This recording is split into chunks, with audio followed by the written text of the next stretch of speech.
எங்களை அன்பாய் நேசிக்கிறேங்க அப்பா. எங்கள் பரலோக பிதாவே, நன்றியோடு நாங்கள் துதிக்கிறோம்.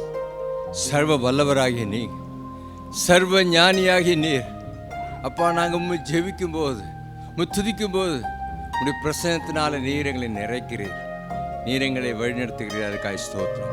இது இப்பொழுதும் கூட பிதாவே, இந்த சிறிய ஜெப கூட்டத்தில் உடைய தேவ கிருபைகளோடு கூட இருக்கட்டும் ஐயா. உடைய பிரசனத்தினால் எங்களை மூடி மறைத்துக் கொள்ளுங்க ராஜா. ஆமென். உடைய சன்னிதானம் எங்களை வழி நடத்தணும். பேசுகிறவர்களே, பாடுகிறவர்களே, எல்லா காரியங்களும் உடைய கருத்தில் ஒப்புக் கொடுக்குறேன். எல்லா கனமும் மகிமையும் உமக்கே தருவோம். எங்களை ஆசீர்வதிங்கிறாங்க. இயேசப்பா நாமத்தில் கேட்கிறேன் பிதாவே. ஆமென். ஹல்லேலூயா, ஹல்லேலூயா. கர்த்தருடைய நாமத்திற்கு மகிமை உண்டாவதாக. எத்தனை பேர் சந்தோஷமாக இருக்கிறீங்க? கர்த்தர் நம்மை கடந்த வாரம் முழுவதும் தேவன் நம்மை அற்புதமாய் பாதுகாத்து இந்த நாளிலே கர்த்தரை துதிக்கும்படியான ஒரு பெரிய பாக்கியத்தை தேவன் நமக்கு தந்திருக்கிறார். அவருக்கு நன்றி செலுத்தும்படியாக இந்த மட்டும் காத்த எபினேசரே, இனிமேலும் காக்கும் யெகோவாயிரே என்கிற பாடலை நீங்கள் வீட்டில் இருந்தபடி குடும்பமாக அமர்ந்து கைத்தட்டி இந்த பாடலை பாடி தேவனை ஆராதிப்போம்.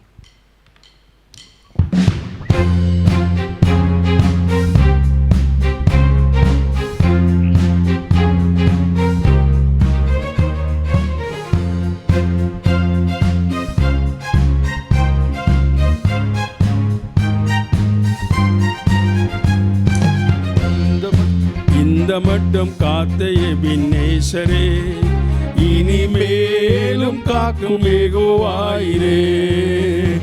இந்த மட்டும் காத்த எபினேசரே, இனிமேலும் காக்கும் யெகோவாயிரே. எந்தன் வாழ்க்கையில் இம்மானுவேலரே, எந்தன் வாழ்க்கையில் இம்மானுவேலரே. இந்த வருடத்தின் நாட்களிலே, புது வருடத்தின் நாட்களிலே ஆமென். ஸ்தோத்தரிப்போம் நாமே துதிகளுடனே, ஆர்ப்பரிப்போம் அன்பர் இயேசுவை. ஹல்லேலூயா. ஸ்தோத்தரிப்போம் நாமே துதிகளுடனே, ஆர்ப்பரிப்போம் அன்பர் இயேசுவை. யோர்தானும் செங்கடலும் நம் எதிரில் எழும்பி வந்த போதிலும் காத்தவர். யோர்தானும் செங்கடலும் நம் எதிரில் எழும்பி வந்த போதிலும் காத்தவர். சாப பிசாசின் சோதனை போதிலும், சாப பிசாசின் சோதனை போதிலும் இயேசு நாமத்தில் அகற்றியவர், இயேசு நாமத்தில் அகற்றியவர். ஸ்தோத்தரிப்போம் நாமே துதிகளுடனே, ஆர்ப்பரிப்போம் அன்பர் இயேசுவை. ஹல்லேலூயா. ஸ்தோத்தரிப்போம் நாமே துதிகளுடனே, ஆர்ப்பரிப்போம் அன்பர் இயேசுவை. சேயை காக்கும் ஒரு தாய் போலவே இந்த மாயலோகில் என்னை காக்கும் தேவனே. சேயை காக்கும் ஒரு தாய் போலவே இந்த மாயலோகில் என்னை காக்கும் தேவனே. மகத்தான கிருபையின் மேலே, மகத்தான கிருபையின் மேலே மகிபா நீரூற்றிடுமே, மகிபா நீரூற்றிடுமே. ஸ்தோத்தரிப்போம் நாமே துதிகளுடனே, ஆர்ப்பரிப்போம் அன்பர் இயேசுவை. ஹல்லேலூயா. ஸ்தோத்தரிப்போம் நாமே துதிகளுடனே, ஆர்ப்பரிப்போம் அன்பர் இயேசுவை. பழமை எல்லாம் ஒழிந்து போனதே, எல்லாம் புதிதாக தேவனால் ஆனதே.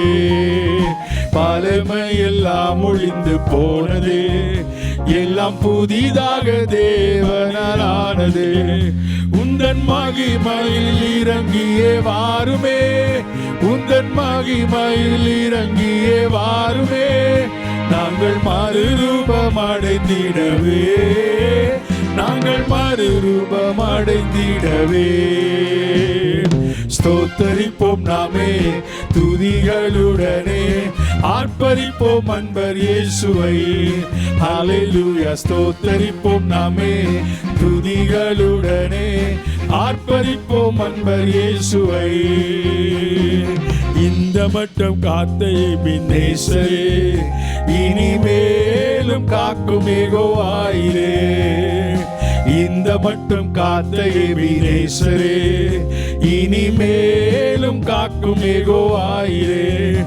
எங்கள் வாழ்க்கையில் இம்மானுவேலரே, எங்கள் வாழ்க்கையில் இம்மானுவேலரே.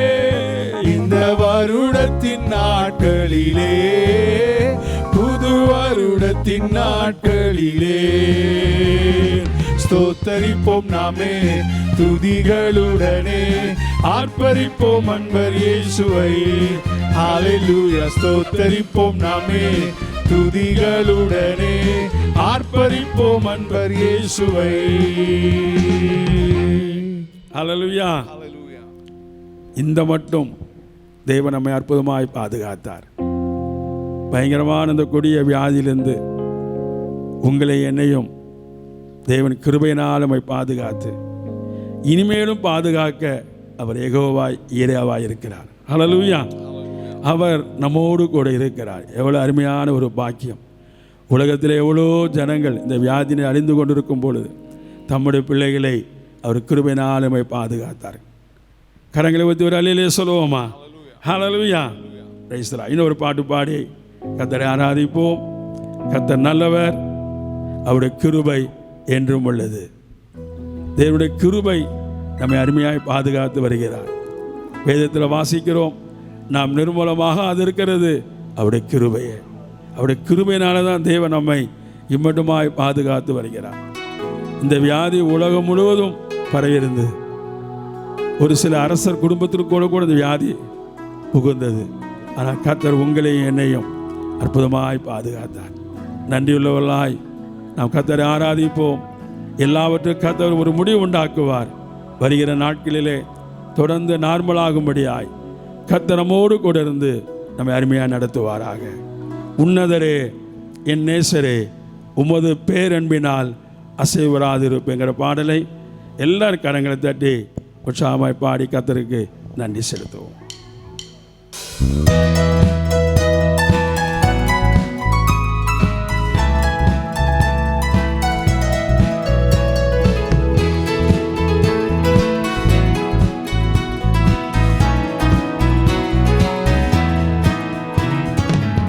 உன்னதரே, என் நேசரே, உமது பேரன்பினால்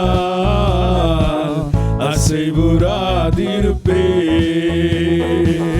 உன்னதரே, என் நேசரே, உமது பேரன்பினால் அசைவுறாதிருப்பே. முழு மனதோடு நன்றி சொல்வே, முகமலர்ந்து நன்றி சொல்வே.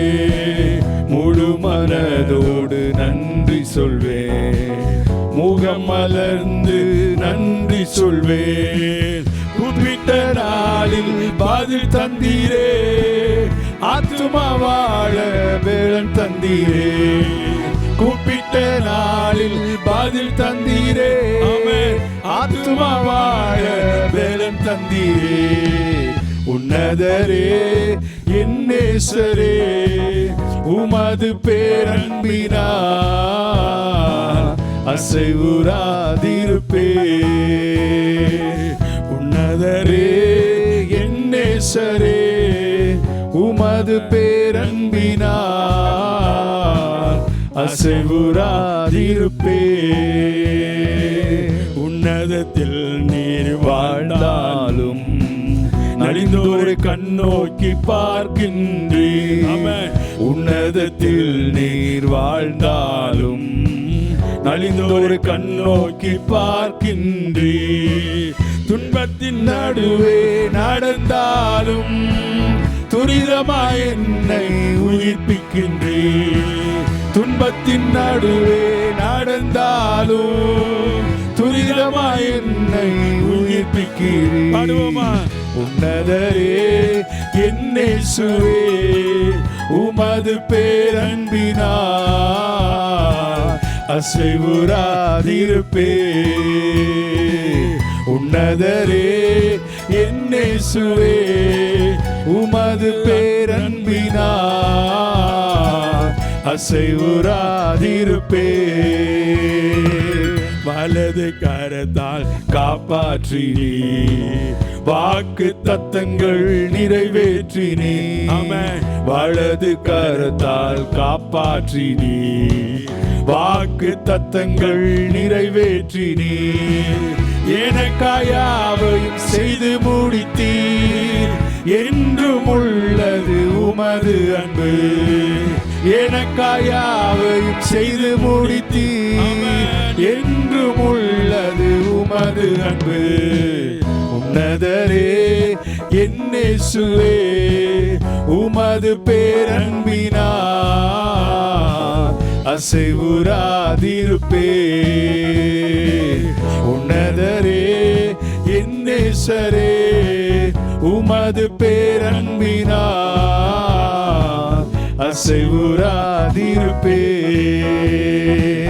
உந்தன் நினைவில் அகமகிழ்வே நீ தந்த வெற்றியில் களி கூறுவே. உந்தன் நினைவில் அகமகிழ்வே நீ தந்த வெற்றியில் களி கூறுவே.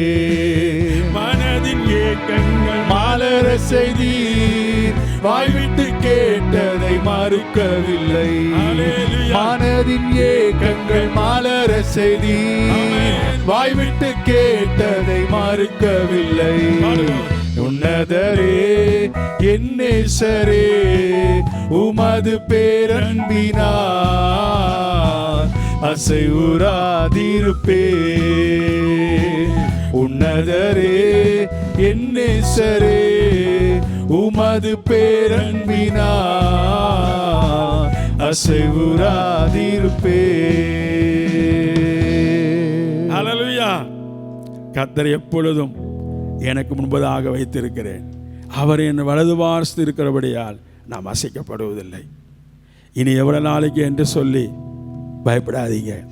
கர்த்தர் சீக்கிரமாய் நல்ல ஒரு முடிவை தந்து சபையில் தேவனை ஆராதிக்க கர்த்தர் கிருபை செய்வார். எத்தனை பேர் விசுவாசிக்கிறீங்க? ஹல்லேலூயா. இம்மட்டும் நம்மை நடத்தின கர்த்தர் கடந்த வாரம் முழுவதும் இந்த ஜனவரி தொடங்கி ஏறக்குறைய 5.5 மாதங்களாக தேவன் நம்மோடு கூட இருந்தார். கடந்த 2 மாதங்களுக்கு மேலாக பயங்கரமான இந்த வியாதியிலிருந்து தேவன் நம்மையும் நம்முடைய குடும்பத்தையும் நம்முடைய சபையையும் கர்த்தர் பாதுகாத்தார். ஹல்லேலூயா. உன்னதமான மறைவின் நிழலிலே தேவன் நம்மை பாதுகாத்தார். கர்த்தர் கொடுத்த வாக்கு தத்தத்தின்படி தீங்கு நாட்களிலே நம்முடைய கூடார மறைவிலே வைத்து ஒளித்து வைத்து கண்மலையின் மேலே நம்மை உயர்த்துவார். எதை குறித்து பயப்பட வேண்டாம். தேவன் உங்களோடு கூட இருக்கிறார். தேவன் நம்மோடு கூட இருக்கிறார். எல்லா காரியங்களையும் தேவன் நமக்கு அருமையாய் செய்வார். நம்ம அப்படியே வீட்டில் இருந்தபடி நம்ம எல்லாம் எழுந்து நின்று ஒரு 5-10 நிமிஷம் நாம் கர்த்தருக்கு நன்றி செலுத்துவோம். கர்த்தர் இம்மட்டும் நம்மை பாதுகாத்தார். நம்முடைய குடும்பத்தையும் நம்முடைய பிள்ளைகளையும் யாவையும் பாதுகாத்தார். நான் ஒரு சில வீடுகளுக்கு இந்த 2-3 நாட்களாக போய்கொண்டிருக்கும் பொழுது ஒரு சில வீடுகளில் ஃபோன் பண்ணி கேட்கும் பொழுது எப்படிங்க நீங்கள் சமாளிக்கிறீங்க என்று சொல்லி நான் ஒரு சில வீடுகளுக்கு ஃபோன் பண்ணி கேட்டேன். எப்படிங்க நீங்கள் என்று சொல்லி கேட்கும் பொழுது அவர் சொன்ன ஒரே ஒரு வார்த்தை, கர்த்தர் எங்களை நடத்துகிறார் பாஸ்டர். ஒரு வீட்டில் சொல்கிறாங்க, வேலைக்கு போனால் கூட இப்படி இருக்காது பாஸ்டர், ரொம்ப ஆச்சரியமாக நடத்துகிறாரு.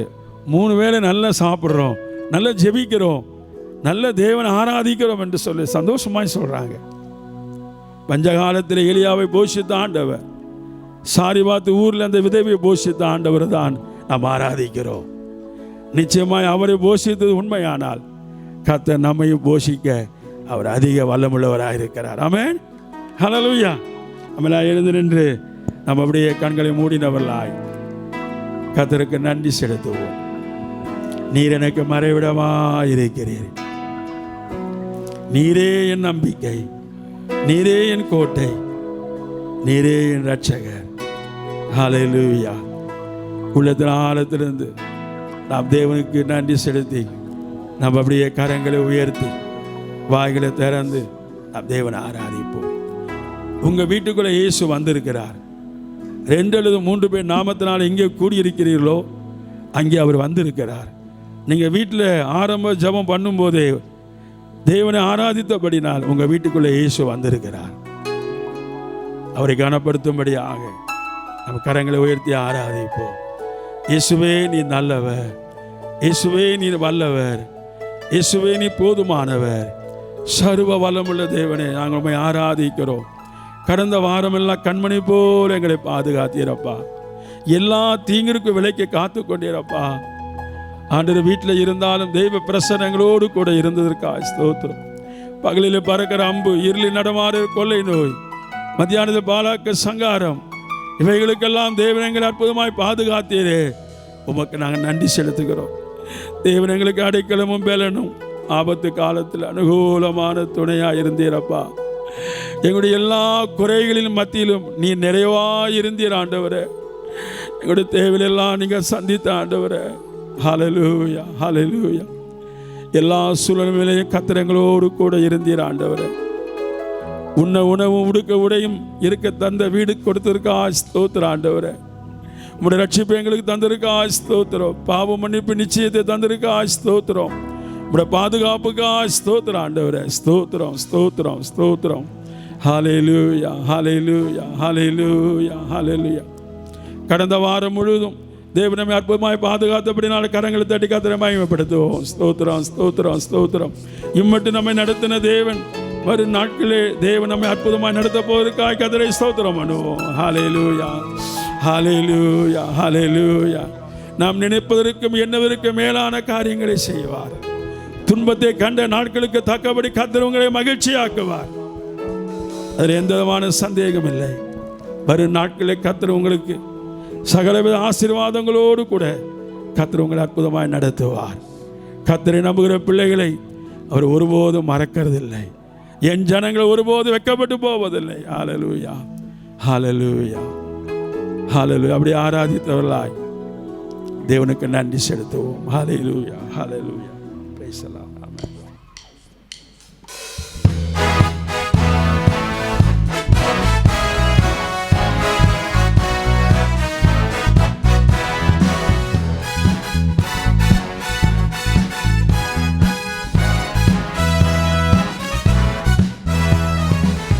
காக்கும் கரங்கள் உண்டெனக்கு காத்திடுவார் கிருபையாலே. காக்கும் கரங்கள் உண்டெனக்கு காத்திடுவார் கிருபையாலே. அல்லேலூயா பாடி பாடி அலைகளை நான் தாண்டிடுவேன். அல்லேலூயா பாடி பாடி அலைகளை நான் தாண்டிடுவேன். நம்புவேன் இயேசுவை, நம்புவேன் இயேசுவை, நம்புவேன் இயேசுவை, நம்புவேன் இயேசுவை. நிந்தனைகள் போராட்டம் வந்தும் நிதியின் தேவன் தாங்கினாரே. நிந்தனைகள் போராட்டம் வந்தும் நிதியின் தேவன் தாங்கினாரே. நேச கோடி என்மேல் பறக்க நேசருக்காய் ஜீவித்திடுவேன். நேச கோடி என்மேல் பறக்க நேசருக்காய் ஜீவித்திடுவேன். நம்புவேன் இயேசுவை, நம்புவேன் இயேசுவை, நம்புவேன் இயேசுவை, நம்புவேன் இயேசுவை. கண்மலைகள் பெயர்க்கும்படியாய் கர்த்தர் என்னை கரம் பிடித்தார். கண்மலைகள் பெயர்க்கும்படியாய் கர்த்தர் என்னை கரம் பிடித்தார். காத்திருந்து பலனடைந்து கழுகு போல எழும்பிடுவேன். காத்திரு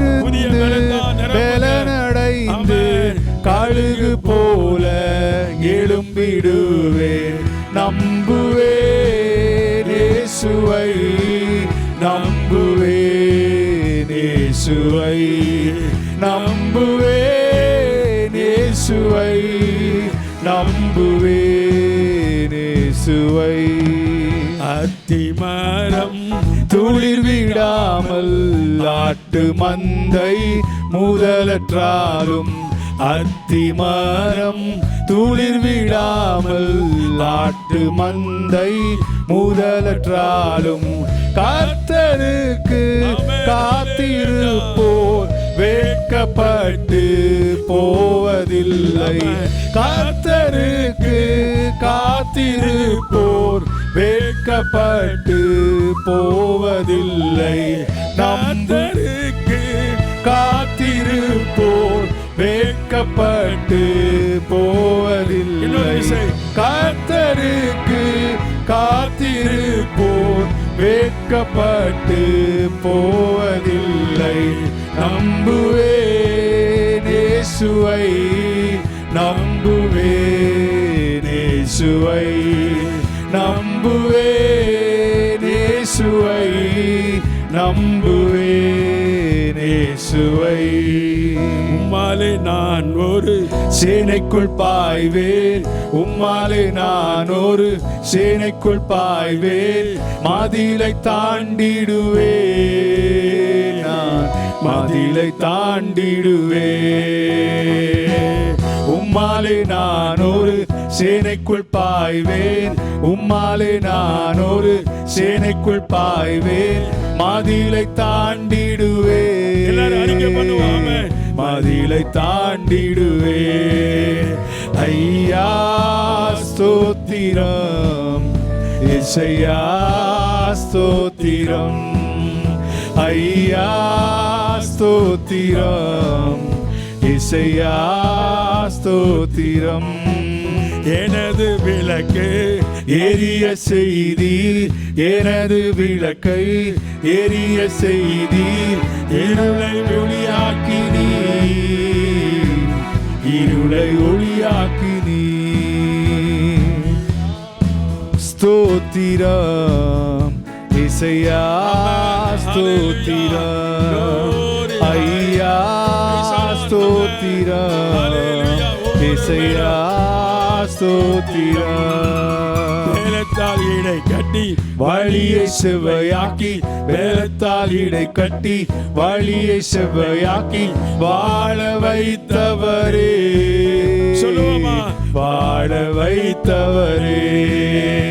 ஐயா ஸ்தோத்திரம், இசையா ஸ்தோத்திரம், ஐயா ஸ்தோத்திரம், இசையா ஸ்தோத்திரம். நீரே என் கண்மலை, நீரே என் கோட்டை, நீரே என் கண்மலை, நீரே என் கோட்டை.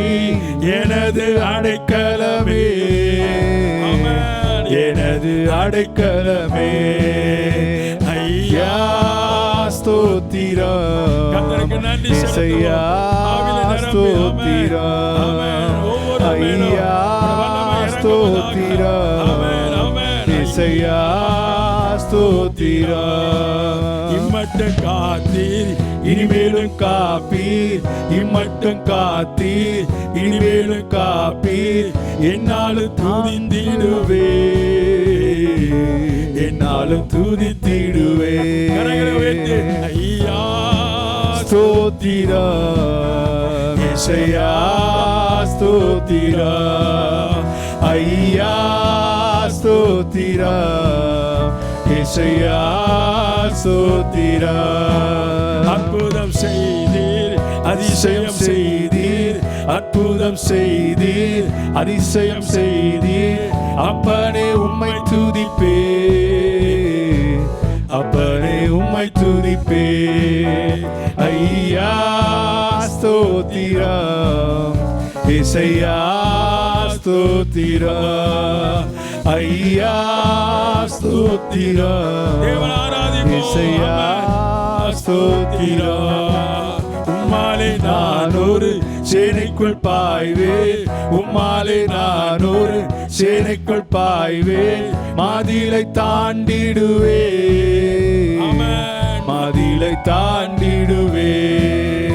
ஐயா ஸ்தோத்திரம், ஏசையா ஸ்தோத்திரம், ஐயா ஸ்தோத்திரம், ஏசையா ஸ்தோத்திரம், ஐயா ஸ்தோத்திரம், ஏசையா ஸ்தோத்திரம், ஐயா ஸ்தோத்திரம், ஏசையா ஸ்தோத்திரம், ஐயா ஸ்தோத்திரம், ஏசையா ஸ்தோத்திரம். ஹல்லேலூயா, ஹல்லேலூயா. கரங்களை தட்டி கர்த்தரை மகிமைப்படுத்துவோம். ஹல்லேலூயா, ஹல்லேலூயா. இம்மட்டு நம்மை காத்து கொண்டார், இனிமேல் நம்மை காப்பார். அவர் ஆராதனை செய்யுங்க. நமக்கு ஒரு நல்ல வாய்ப்பை கடந்த 2 மாதங்களாய் தந்திருக்கிறார். தேவனோடு கூடுதலாய் ஜெபிக்க, தேவனோடு நேரத்தை அதிகமாய் செலவு பண்ண நமக்கு ஒரு நல்ல பாக்கியத்தை தந்தார். ஒரு பக்கம் தீமையாக இருந்தாலும் மறுபக்கத்தில் கர்த்தருடைய பிள்ளைகளுக்கு இன்னும் கூட ஆண்டவரோடு நெருங்கி ஜீவிக்க தேவன் நமக்கு உயிரை தந்திருக்கிறார், ஜீவனை தந்திருக்கிறார். தாவீது சொல்லுகிறார், நான் படுத்து நித்திரை செய்தேன், விழித்து கொண்டேன், கர்த்தர் என்னை தாங்கினார். அவர் நம்மை தாங்கினபடினால்தான் இந்நாள் மட்டும் தேவன் நம்மை உயிரோடு கூட வைத்திருக்கிறார். எத்தனை பேர் விசுவாசிக்கிறீங்க? ஹல்லேலூயா. தேவன் நம்மோடு கூட இருந்து நம்மை அருமையாக பாதுகாத்து வருகிறார். யாருக்கும் கிடைக்காத ஒரு பாதுகாப்பு உங்களுக்கும் எனக்கும் நம்ம எல்லாருக்கும் தேவன் தந்திருக்கிறார். நம்ம அப்படியே முழங்கால் படியிடுவோம். உள்ளத்தின் ஆழத்திலிருந்து தேவன் செய்த எல்லா நன்மைகளுக்காக குடும்பமாய் தேவனை ஆராதிக்க கிருபை தந்தார். அற்புதமாக நம்மை போஷித்தார், அருமையாக நம்மை பாதுகாத்து வருகிறார். வரும் நாட்களில் பாருங்கள், உங்கள் எல்லாரோட வாழ்க்கையிலேயும் விசேஷித்த உங்களுடைய ஆசீர்வாதத்தினாலே கர்த்தர் உங்களை நிரப்புவார். தேவனுடைய சமூகத்தில் காத்திருக்கிறவர்களுக்கு அவர் செய்ய போகிற காரியங்கள் கண் காணவும் இல்லை, காது கேட்கவும் இல்லை, இருதயத்தினால் அறிந்து உணர்ந்து கொள்வதும் இல்லை. வருகிற நாட்களில் நம்முடைய பிள்ளைகளுக்கு, கர்த்தரை ஆராதிக்கிற பிள்ளைகளுக்கு, ஊழியக்காரர்களுக்கு சகல விதத்திலும் கர்த்தர் மேன்மையாக நடத்துவார். ஆமென், ஹல்லேலூயா.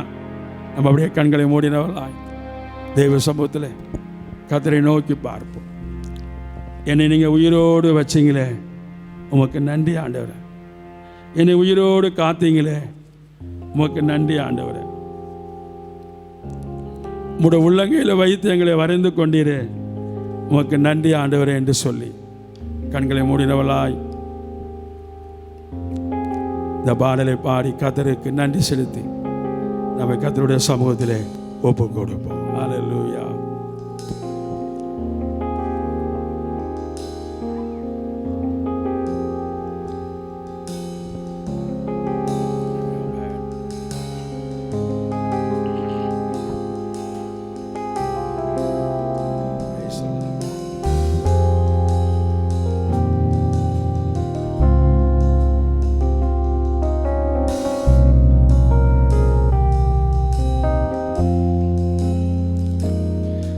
என்னை உயிரோடு காத்தவரே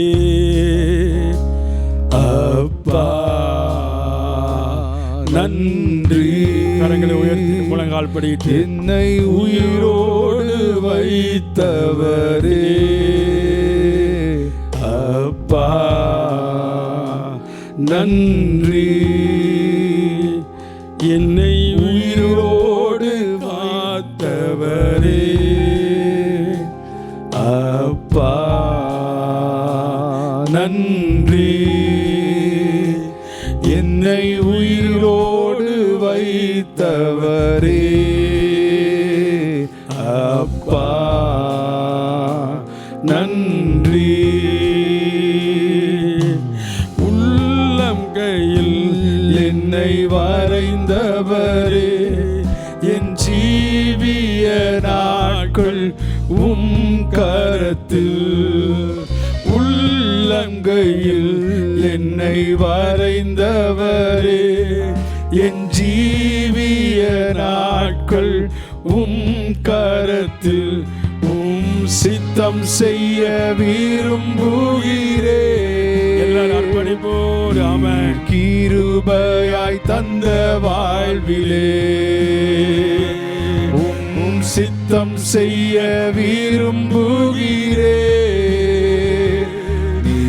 கிருபையாய் தந்த வாழ்விலே கரங்களை அசைத்து அப்பா நன்றி,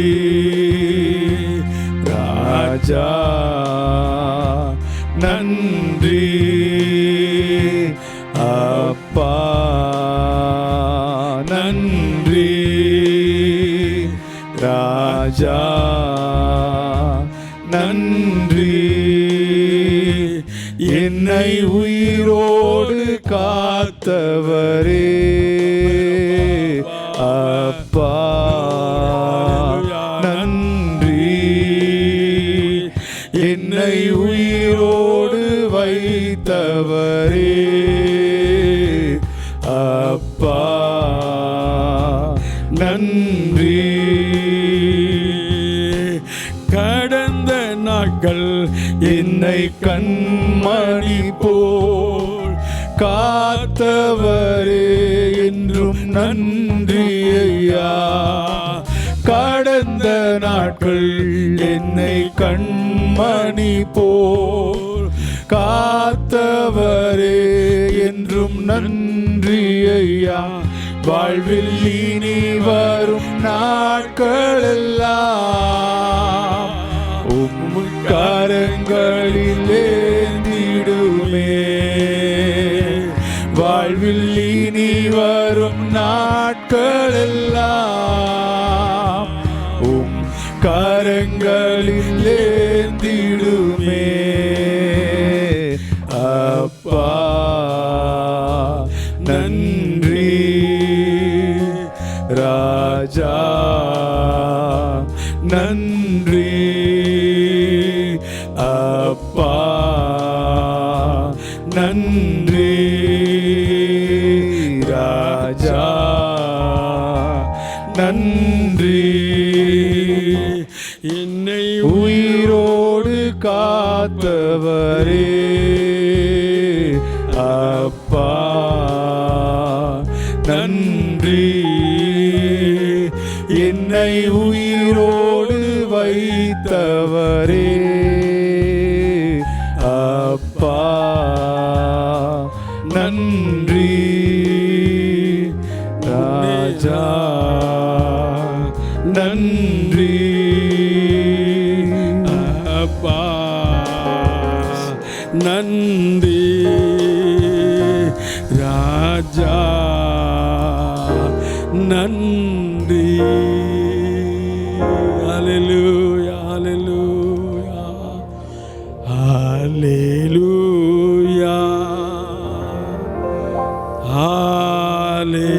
ஹல்லேலூயா, ஹல்லேலூயா, ஹல்லேலூயா, ஹல்லேலூயா, ஹல்லேலூயா, ஹல்லேலூயா,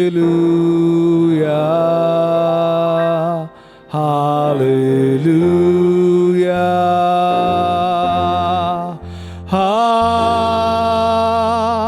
ஹல்லேலூயா,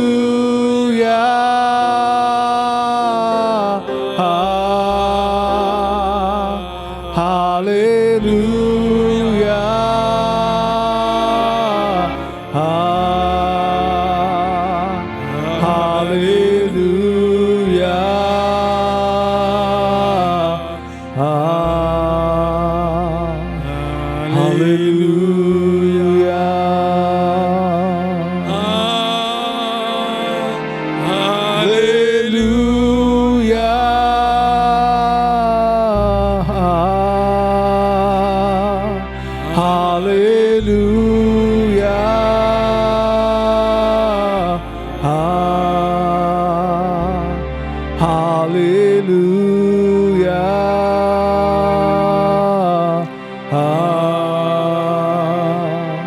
Hallelujah.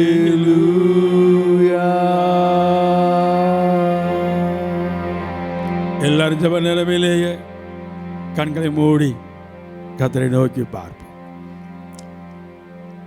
நம்மை உயிரோடு காத்தவர், நம்மை உயிரோடு வைத்தவர், வாழ்விலே இனி வருகிற நாட்களிலெல்லாம் கர்த்தருடைய சித்தம் மாத்திரம் நம்முடைய வாழ்க்கையை செய்யும்படியாய் இந்த நாளில் ஒரு விஷயம் கூட தெய்வ கரங்களிலே ஒப்பு கொடுங்க.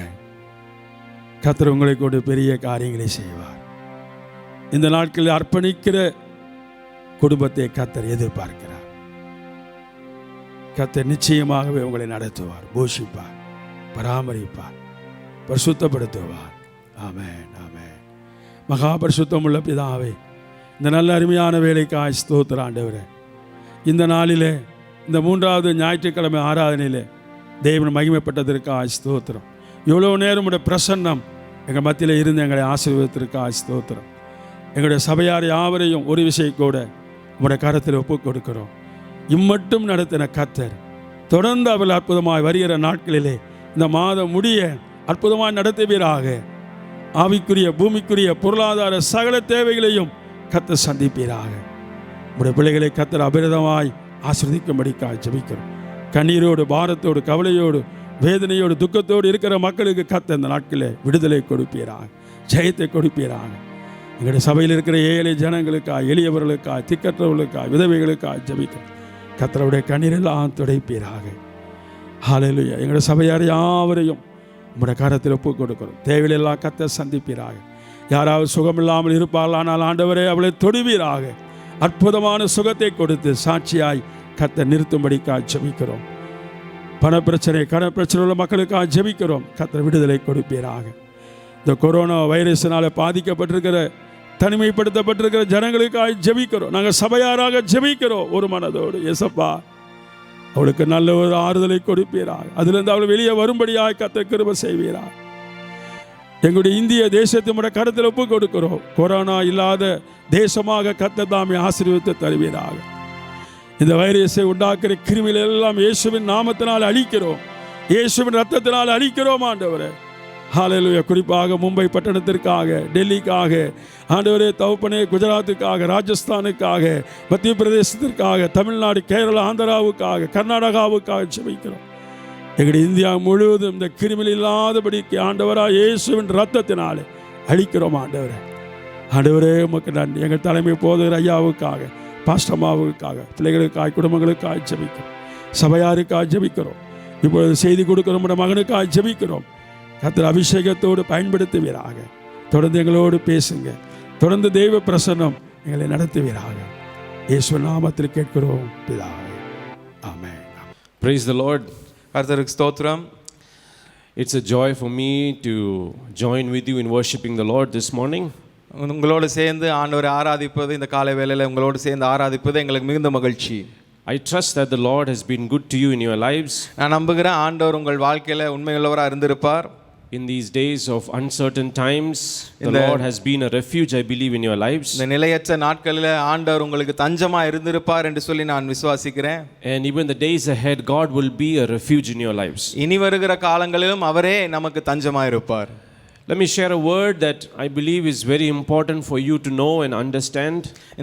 இன்னைக்கு நீங்க தெரிந்து கொள்ள வேண்டும், புரிந்து கொள்ள வேண்டும் என்று சொல்லி இந்த வார்த்தையை நான் சொல்ல விரும்புகிறேன். And so I want you to pay attention, open your Bibles, read the scriptures as we say it, and try to understand and put it into your heart whatever you can receive this morning. ஆகவே நீங்க கவனித்து வேதத்தை திறந்து அந்த வசனங்களை வாசித்து நான் சொல்ற காரியங்களை உங்கள் மனதில் வைத்துக் கொள்ள வேண்டுமாய் நான் கேட்டுக்கொள்கிறேன். So the Bible has many promises which God who cannot lie has made. வேதத்தில் அநேக வாக்குத்தத்தங்கள் பொய்யுரையாத தேவன் நமக்கு கொடுத்திருக்கிறார்.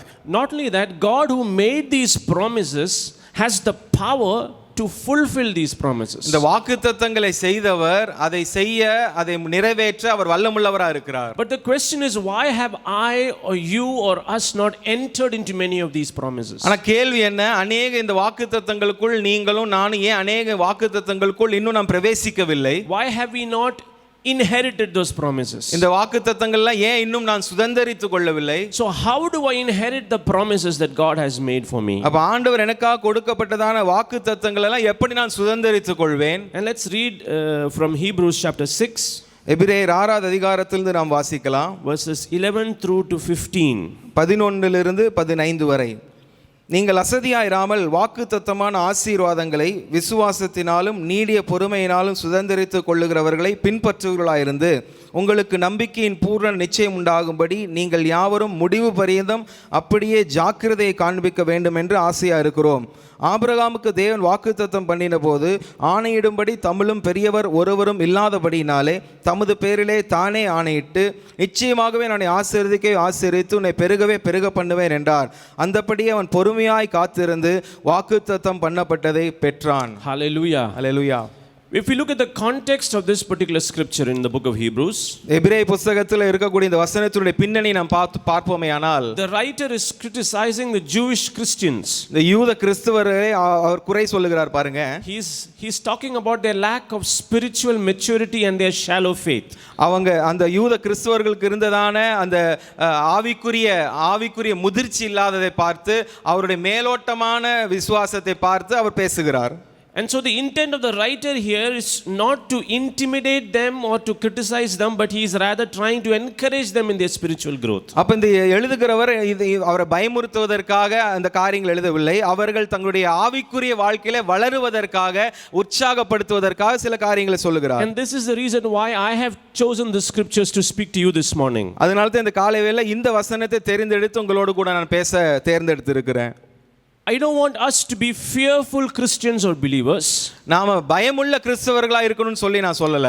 But rather I want us to approach our faith with confidence. நான் என்ன சொல்ல வரேன், நம்முடைய விசுவாசத்தை தைரியத்தோடு எதிர்கொள்ள வேண்டும் என்று சொல்ல வரேன். Because our hope is anchored in the proven unchanging perfect nature of God. நம்முடைய விசுவாசம் யாரின் மேல் நங்கூரமா இருக்கு? இந்த மாறாத சகலத்தை செய்ய வல்லமையுள்ள இந்த தேவன் மேல் நாம் சார்ந்து கொண்டிருக்கிறோம். That is why we should be confident and patient during these days of trials, tribulations and uncertainties.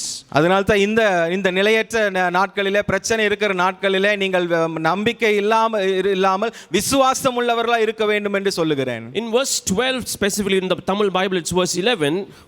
12வது வசனம் ஆங்கிலத்தில், 11வது வசனம் தமிழ் வேதாகமத்தில் இப்படி வருகிறது. We do not want you to become lazy, but to imitate those who through faith and patience inherit what has been promised. அந்த வசனம் இப்படி சொல்லுகிறது, நீங்கள் அசதியாயிராமல் வாக்குத்தத்தமான ஆசீர்வாதங்களை விசுவாசத்தினாலும் நீடிய பொறுமையினாலும் சுதந்தரித்துக் கொள்கிறவர்களை பின்பற்றுகிறவர்களாயிருங்கள். There are some very powerful things in this verse 11 in the Tamil Bible. இந்த வசனத்துல சில வல்லமுள்ள காரியங்கள் இந்த வசனத்தில் இருக்கிறது. Very important for you to lay hold of that. இந்த காரியங்களை நீங்கள் பற்றி பிடிக்க வேண்டும் பாருங்க. And I want you to engrave it in your heart this morning. இதை உங்கள் இருதயத்தில் அப்படியே அச்சாய் இருக்க வேண்டும் என்று சொல்லி நான் கேட்டுக்கொள்கிறேன். The first thing is God has made promises.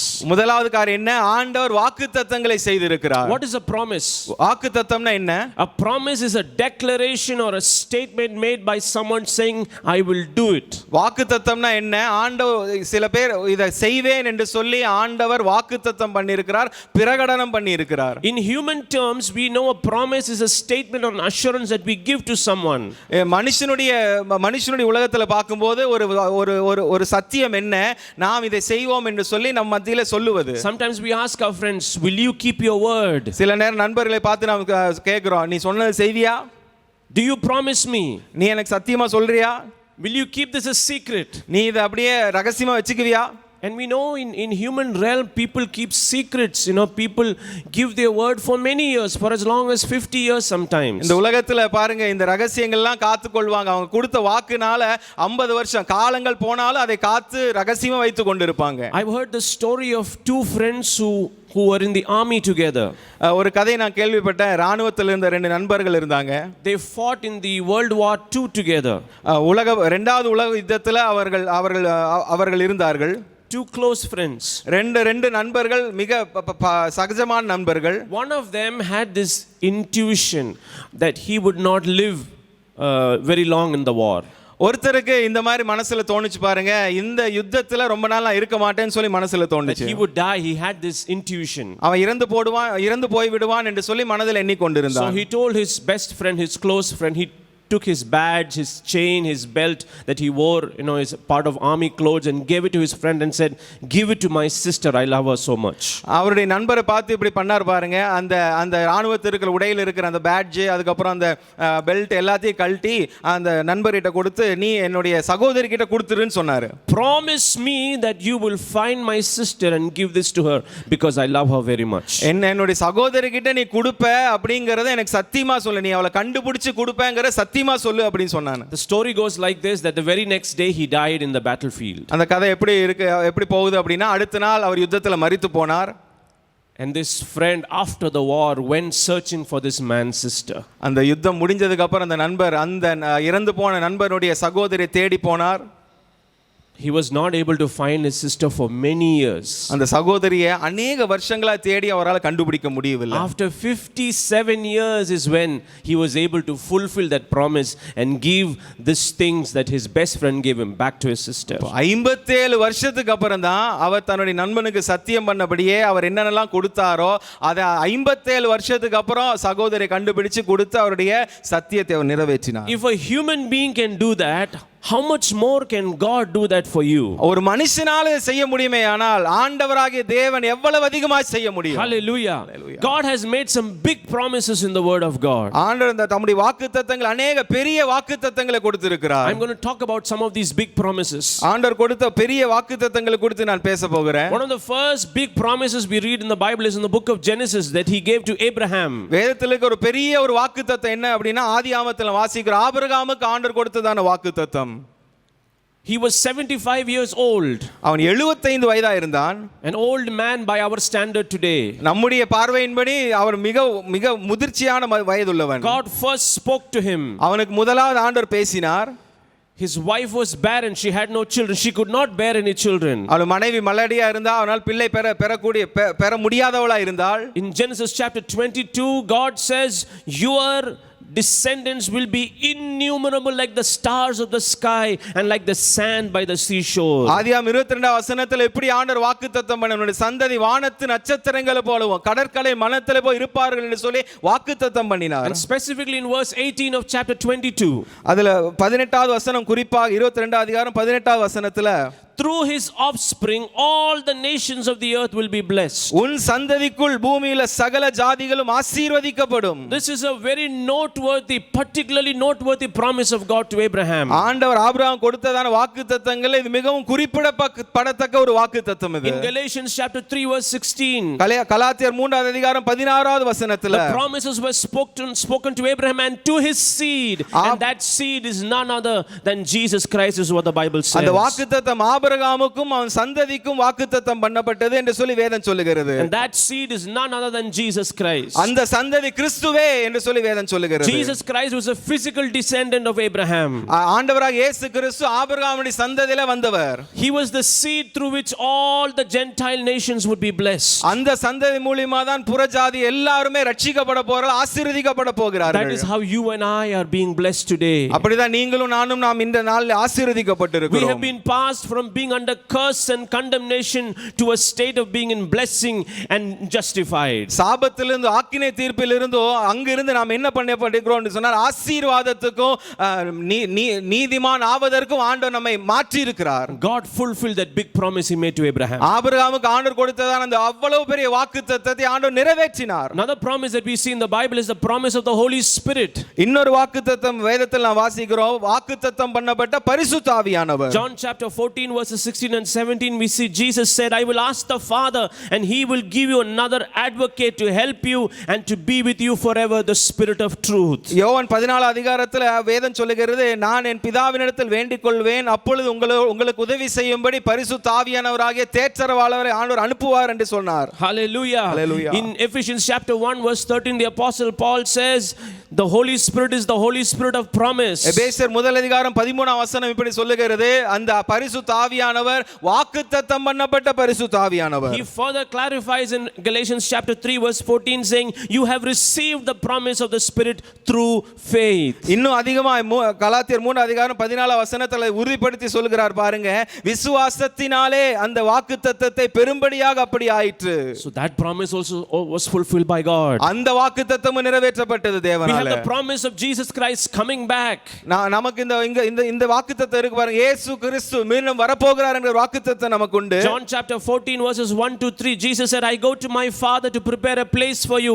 When I have done it, I will come back and receive you to myself. யோவான் 14 அதிகாரம் முதல் 3 வசனங்கள் இப்படி சொல்லுகிறது, நான் உங்களுக்கு என்று ஒரு ஸ்தலத்தை ஆயத்த பண்ணிவிட்டு மீண்டும் வருவேன், உங்களை மறுபடியும் அழைத்து செல்வேன் என்று வாக்குத்தத்தம் பண்ணி இருக்கிறார். Jesus has promised he will come back. ஆண்டவர் வாக்குத்தத்தம் பண்ணியிருக்கார், மறுபடியும் வருவேன் என்று வாக்குத்தத்தம் பண்ணியிருக்கிறார்.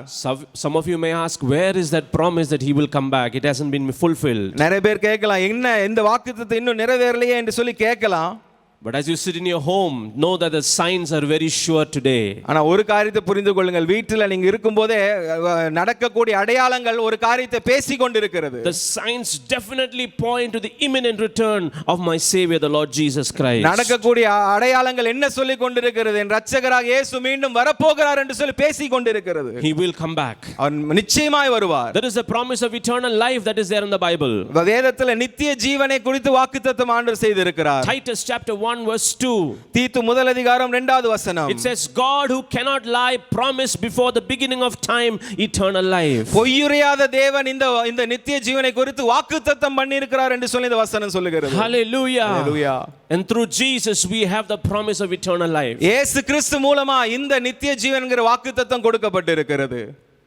The promises of God, the big promises of God have all been fulfilled. ஆண்டவர் கொடுத்த பெரிய வாக்குத்தத்தங்கள் எல்லாம் நிறைவேறி முடிந்து விட்டது. But God has made thousands of promises in the word of God. ஆனா ஆண்டவர் இன்னும் अनेक ஆயிரக்கணக்கான வாக்குத்தத்தங்கள் இந்த வேதத்தில் நமக்கு கொடுத்திருக்கிறார். Deuteronomy chapter 31 verse 8 says, I will never leave you nor forsake you. உபாகமம் 31:8 இப்படி சொல்லுகிறார், நான் விட்டு விலகுவதில்லை, உன்னை கைவிடுவதும் இல்லை. Psalm 50 and verse 15 says, call on me in the day of trouble and I will deliver you. சங்கீதம் 50 அதிகாரம் 15 வசனம் சொல்லுகிறது, ஆபத்தில் என்னை நோக்கி கூப்பிடு, நான் உன்னை விடுவிப்பேன், நீ என்னை மகிமைப்படுத்துவாய். Hallelujah. Hallelujah. Isaiah 64 verse 4 says, no eye has seen, no ear has heard, no mind has conceived what God has prepared for those whom he loves. ஏசாயா 64 அதிகாரம் 4 வசனம் இப்படி சொல்லுகிறது, தமக்காக காத்திருக்கிறவர்களுக்கு தேவன் ஆயத்த பண்ணி வைத்திருக்கிறதை கண் காணவில்லை, காது கேட்கவில்லை, இருதயத்துக்கு தோன்றவும் இல்லை. These are all promises of God. இதெல்லாம் ஆண்டவர் வாக்குத்தத்தம் பண்ணப்பட்ட வார்த்தைகள். Matthew chapter 6 verse 33 says, seek first the kingdom of God and his righteousness, and all these things that you worry about will be added to you. மத்தேயு 6 அதிகாரம் 33 வசனம் சொல்லுங்க, முதலாவது தேவனுடைய ராஜ்யத்தையும் நீதியையும் தேடுங்கள், அப்பொழுது இவைகள் எல்லாம் உங்களுக்கு கூட கொடுக்கப்படும். Hallelujah. Hallelujah. Powerful promises of God given to you. ஆண்டவர் கொடுத்ததான வாக்குத்தத்தம் மிக வல்லமையுள்ள வாக்குத்தத்தங்கள் இதெல்லாம். And I want to emphasize is that the God who made these promises cannot lie. ஆனா ஒரு காரியம் சொல்ல விரும்புகிறேன், இந்த வாக்குத்தத்தங்கள் எல்லாம் செய்தவர் பொய்யுரையாத தேவன். He has infinite power to fulfill these promises. அவர் சொன்னதான வாக்குத்தத்தத்தை நிறைவேற்ற அவர்கிட்ட எல்லை இல்லாத வல்லமை உண்டு. In fact, I want to encourage you, I want to strengthen your faith by showing you places where God has fulfilled his promises. நான் உங்களை உற்சாகப்படுத்த விரும்புகிறேன், ஆண்டவர் தன்னுடைய வாக்குத்தத்தத்தை நிறைவேற்றக்கூடிய அந்த இடங்களை சில இடங்களெல்லாம் காட்டி உங்களை உற்சாகப்படுத்த விரும்புகிறேன். Genesis chapter 21 verse 1. ஆதியாகமம் 21 அதிகாரம் முதல் வசனம். When Sarah was 90 years old, சாராள் 90 வயதா இருக்கும்போது the Bible says the Lord did for Sarah as he had promised. அந்த வேதம் எப்படி சொல்லுகிறது என்று சொன்னால், கர்த்தர் தாம் உரைத்தபடியே சாராளுக்கு செய்தருளினார். Hallelujah. Hallelujah. Promise keeping God. ஆண்டவர் வாக்குத்தத்தத்தை நிறைவேற்றுகிற தேவன். Joshua chapter 21 verse 45. யோசுவா 21 அதிகாரம் 45வது வசனம். It says, not one of all the Lord's good promises to Israel failed. Every one was fulfilled. கர்த்தர் இஸ்ரவேல் ஜனங்களுக்கு சொல்லியிருக்க நல்வார்த்தைகள் ஒன்றாகலும் தவறி போகவில்லை, எல்லாம் நிறைவேறிற்று. Hallelujah. Every one was fulfilled. எல்லாம் நிறைவேறிற்று. Promise keeping God. ஆண்டவர் வாக்குத்தத்தத்தை நிறைவேற்றுகிற தேவன். 1 Kings chapter 5 verse 12. 1 ராஜாக்கள் 5:12 The வசனம். Lord gave wisdom to Solomon just as he promised him. ஆண்டவர் சாலமோனுக்கு சொன்னபடியே அவனுக்கு ஞானத்தை தந்தருளினார். 1 Kings 8 and verse 20. 1 ராஜாக்கள் 8 அதிகாரம் 20வது வசனம். At the dedication of the temple, Solomon says, "The Lord has kept the promise he made me."